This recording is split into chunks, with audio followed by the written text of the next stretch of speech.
প্রতিক্রিয়া জানিয়েছি। হ্যাঁ, গতকাল দিনটা ছিল রবিবার, ছুটির দিন, এবং সময়টাও একটু কি বলে রাত 10টা, একটু অসময়। এই সময়তে সাধারণত সরকারি আমলা কেন, অন্য সাধারণ মানুষও একজনের বাড়িতে আর একজন যান না সচরাচর।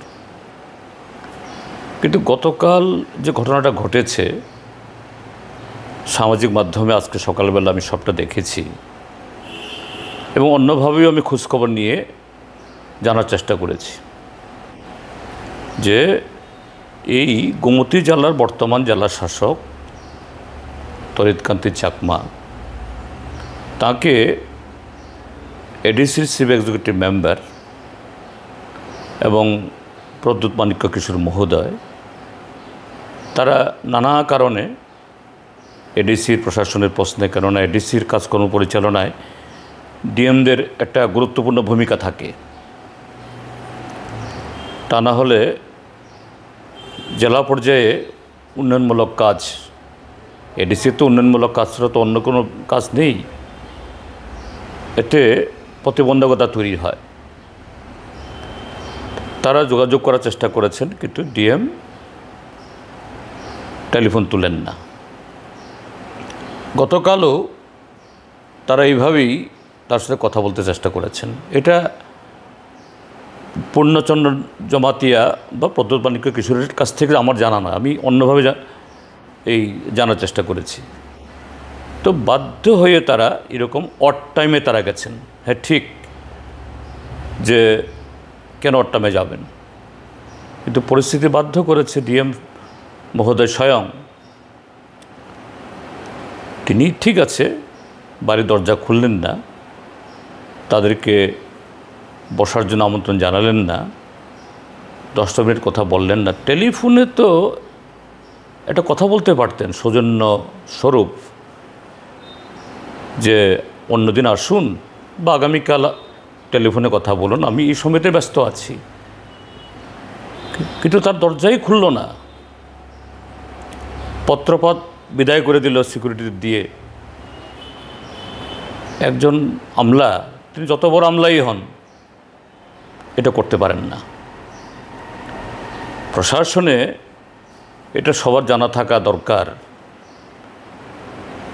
যে সব আইএস, সব আইপিএস, সব টিপিএস, সব টিসিএসের দায়িত্ব তিনি কত সিনিয়র, তার স্কেল কত, সেভাবে নিরূপিত হয় না।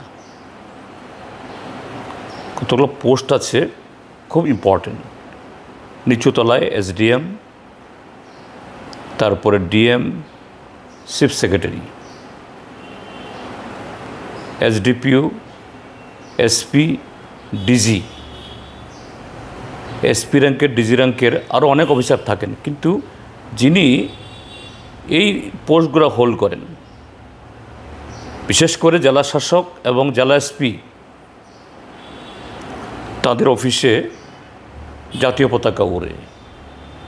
সিনিয়র মোস্ট আইএস বা সিনিয়র মোস্ট আইপিএস হলেও অন্য অফিসে জাতীয় পতাকা ওড়ে না। কেন? এটা রাষ্ট্রের প্রতীক। তাদেরকে কখনো কখনো অড টাইমেও কথা বলতে হয়, কথা শুনতে হয়। আর গতকাল কথা বলতে চেষ্টা করেছেন প্রথম টেলিফোনে, প্রথম তারা যাননি, টেলিফোনে কে কথা বলতে চেষ্টা করেছেন? এডিসির চিফ এক্সিকিউটিভ মেম্বার, ভারতের 6ষ্ঠ তফসিল মোতাবেক তিনি নির্বাচিত, তিনি রাজ্য সরকারের একজন মন্ত্রীর পদমর্যাদার, তিনি কথা বলবেন না?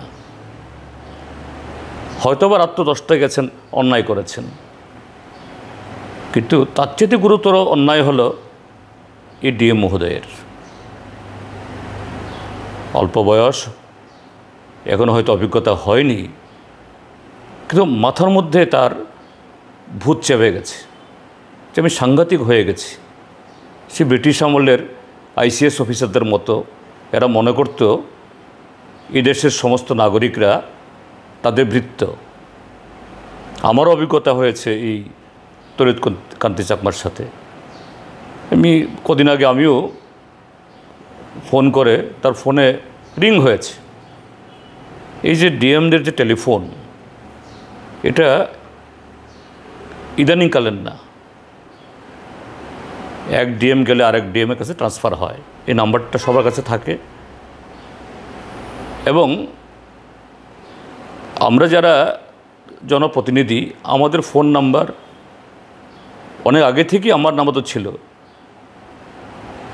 আমিও ওকে টেলিফোনে ওকে পাইনি। তো গতকাল এটা দেখে আমারও প্রতিক্রিয়া হয়েছে, আরে এরকমই তো হয়েছে। কাজে এটা একজন যে জেলা শাসকের পদ, যিনি এই পদে আছেন, তার পক্ষে অত্যন্ত যে কি বলে, এটা গ্রহণযোগ্য নয়। এবং এটা যে জনপ্রতিনিধিদের এবং তার যে পদমর্যাদা, তার যে দায়িত্ব, এর প্রতি এটা অবিচার। তো এই জন্য আমি নিন্দা করছি। এখানে অন্য কোনো বিষয় সেখানে নয়, তো এটা হওয়া উচিত না যে রাজ্য প্রশাসনকে, রাজ্য সরকারকে, এই জাতীয় আরও কিছু অফিসার আছেন, নাম বলছি না এখানে, আরও কিছু এরকম আছেন, তাদেরকে সেন্সিটাইজ করা উচিত। এটা শাসক দলের জনপ্রতিনিধি না বিরোধী দলের প্রশ্ন না, জনপ্রতিনিধি, তাদের সাথে সেরকম সৌজন্য, সেরকম গুরুত্ব, সেরকম সম্মান দিয়ে কথা বলা দরকার, পাবলিকের সাথেও। কিন্তু এটা যা করেছেন অত্যন্ত গর্হিত, এটা হওয়া উচিত ছিল না, এটা দুর্ভাগ্যজনক।